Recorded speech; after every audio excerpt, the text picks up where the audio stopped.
जय हिंद, वंदे मातरम, भारत माता की जय। राष्ट्रवाद की बात प्रहार के साथ आप सभी का हार्दिक स्वागत है। दोस्तों, आज न्यूजीलैंड के ऊपर जो बड़ी विजय, 4 विकेट से जो विजय भारतीय टीम को मिली, उसके लिए पूरी भारतीय टीम को हृदय की गहराइयों से बधाई देता हूं। और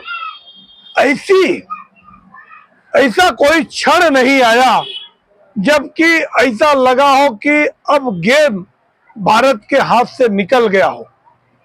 ठीक है, हमारे एक्टिव जाबाज खिलाड़ी कुछ उतना परफॉर्मेंस नहीं कर पाए जितना उनसे उम्मीद की जाती है, मगर भारतीय टीम पे सवाल उठाने वाली कांग्रेस नेत्री शमा मोहम्मद के मुंह पे आज करारा तमाचा मारा है रोहित शर्मा ने। मतलब कहते हैं ना कि उन्होंने अपने से कुछ कह के नहीं दिया, करके दिखाया। आज जब एक तरफ देखा जाए तो जो रिकॉर्ड है वो न्यूजीलैंड का भारत से हमेशा बेहतर है। जो वहां की फील्डिंग है, जो उनकी नपी तुली बॉलिंग है और जो उनकी बैटिंग ऑर्डर है, ऐसा लगता है कि भले विश्व विजेता कई बार रही हो ऑस्ट्रेलिया, मगर अब की बार आईसीसी टूर्नामेंट में, चैंपियन ट्रॉफी में न्यूजीलैंड ऑस्ट्रेलिया से भी मजबूत थी। अभी यही सेमीफाइनल में न्यूजीलैंड ने 362 रन बना के पूरे आईसीसी टूर्नामेंट में सबसे बड़ा रिकॉर्ड खड़ा करने का भी कारनामा किया था। और इतनी सशक्त टीम सामने थी साउथ अफ्रीका की, उसको भी 50 रन से अधिक रनों से हराकर और फाइनल में पहुंची थी। बहुत सारे लोग अपने देश में भी छुपे गद्दार मन मन में कह रहे थे कि आज भारतीय टीम हार जाएगी और न्यूजीलैंड विजेता बनेगा। वैसे 2 बार जीत का परचम बराबर करके बैठी इंडिया आज तीसरी बार जीत के पूरे विश्व में ये खिताब अपने नाम कर लिया कि अब आईसीसी टीम में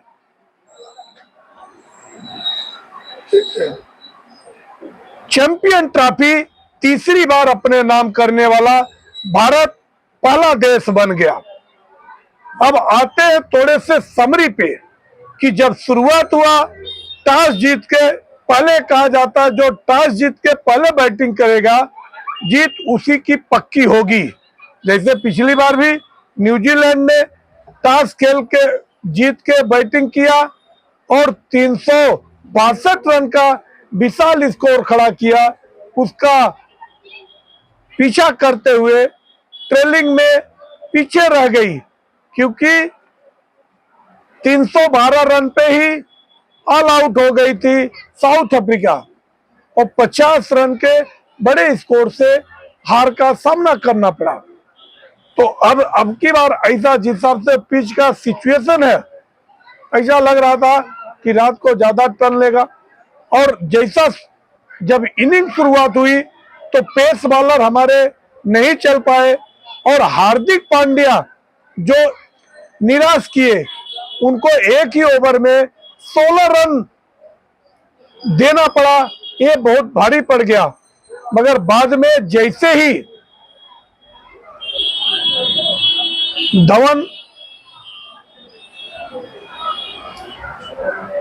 कुलकर्णी, धवन चक्रवर्ती और कुलदीप यादव की जोड़ी, कुलदीप ने 2 ऐसे महत्वपूर्ण विकेट चटकाए और वहीं से प्रेशर में आ गई न्यूजीलैंड की टीम। बाद में उनके पुछल्लों ने जरूर, खासतौर से मिशेल ने एक अच्छा शानदार 52-53 रन का पारी खेला, मगर एक सम्मानजनक स्कोर ले जाके वो लोगों ने खड़ा किया 251 रन का। और शुरू में तो ऐसा बिल्कुल नहीं लग रहा था कि 251 रन इंडिया के लिए कहीं ज्यादा है। जो हमारे दोस्त भी हैं वो भी कह रहे थे कि ज्यादा से ज्यादा 40 ओवर में ही इंडिया जीत जाएगी, मगर अंत में ऐसा हुआ कि टर्न हुआ। रोहित शर्मा ने एक शानदार उम्दा शुरुआत की, मगर शुरू में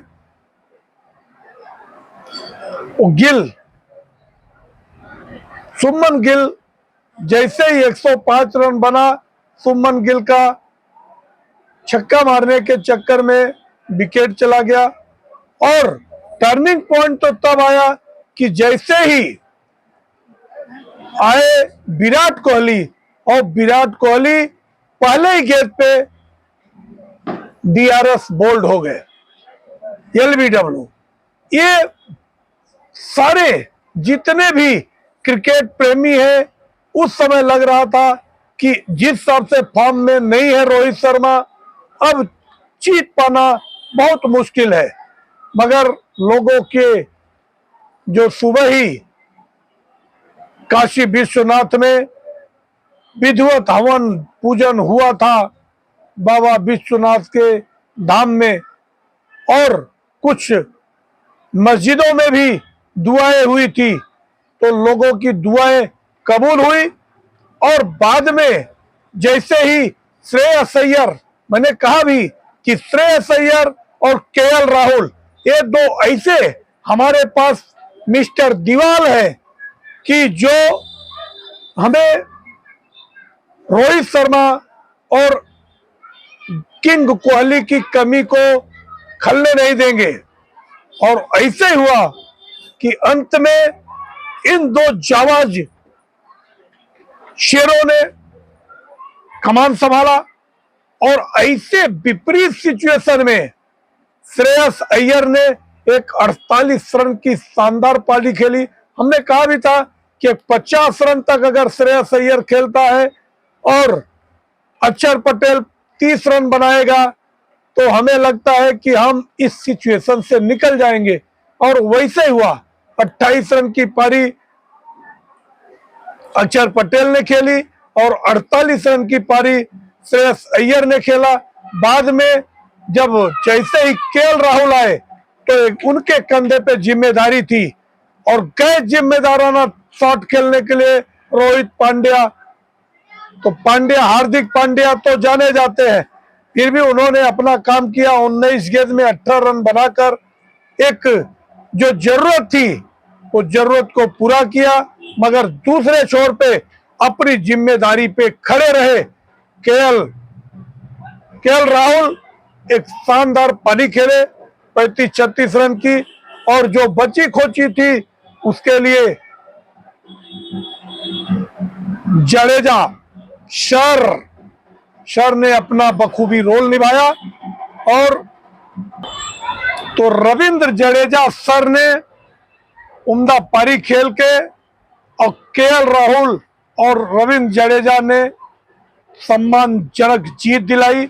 और पूरा 140 करोड़ देशवासी आज हर्षोल्लास में डूब गए। और ऐसा क्षण आया कि 2023 में जब वर्ल्ड कप हम हारे थे, आज उसकी सारी कसर पूरी हो गई, और पूरे विश्व को रौंद कर भारतीय टीम ने आज बुर्ज खलीफा पे अपना परचम लहराया है। और आज सभी क्रिकेट प्रेमियों को, और जो टीम स्पिरिट से अपने देश के खिलाड़ियों ने खेला, चाहे हाँ ठीक है 4-5 मिस फील्डिंग हुई, नहीं तो और भी ये लोग जो 251 रन गए, ये 230-31 के ऊपर नहीं जा पाते, मगर कोई बात नहीं, डर के आगे जीत है। अंत में अंत भला तो सब भला। आज ये 12 साल की तपस्या पूरी हुई और 2 बार जीत का परचम लहराने वाले ये ऐसे भारतीय बने रोहित शर्मा, जो कि 2013 में भी जीत में शामिल थे और 2025 में भी जीत में शामिल हुए, और इसके पहले 2020 वर्ल्ड कप 2024 में भी उनकी कप्तानी में जीता गया था। तो हमें हमारे भारतीय खिलाड़ियों पे कभी शक नहीं करना चाहिए। और जो कांग्रेस इनके ऊपर उंगली उठा रही थी, अगर वो एक बार भी आत्मचिंतन करता राहुल गांधी, जो कि 90 बार चुनाव हारने के बाद भी और आज भी उनके ही कंधे पर है, मैं कह देता हूं कि जब तक राहुल गांधी कांग्रेस पार्टी के मुखिया है, तब कांग्रेस पार्टी दिल्ली में सत्ता में नहीं पहुंच सकती। तो ये राजनीतिक क्षण तो है नहीं। आज तो क्रिकेट प्रेमियों के लिए एक शानदार दिवस है और मैं सभी क्रिकेट प्रेमियों को बधाई देता हूं। और एंजॉय कीजिए, पूरे देश में एंजॉय, जश्न होना चाहिए। और रोहित शर्मा की अगुवाई में और किंग कोहली की मेहनत, बाकी श्रेयस अय्यर की शानदार दमदार 260-70 रन का जो योगदान पूरे आईसीसी चैंपियन ट्रॉफी में है, कि हम कैसे पहले बांग्लादेश को रो दे, फिर बाद में पाकिस्तान को धूल चटाए, फिर न्यूजीलैंड को धूल चटाए, फिर सेमीफाइनल में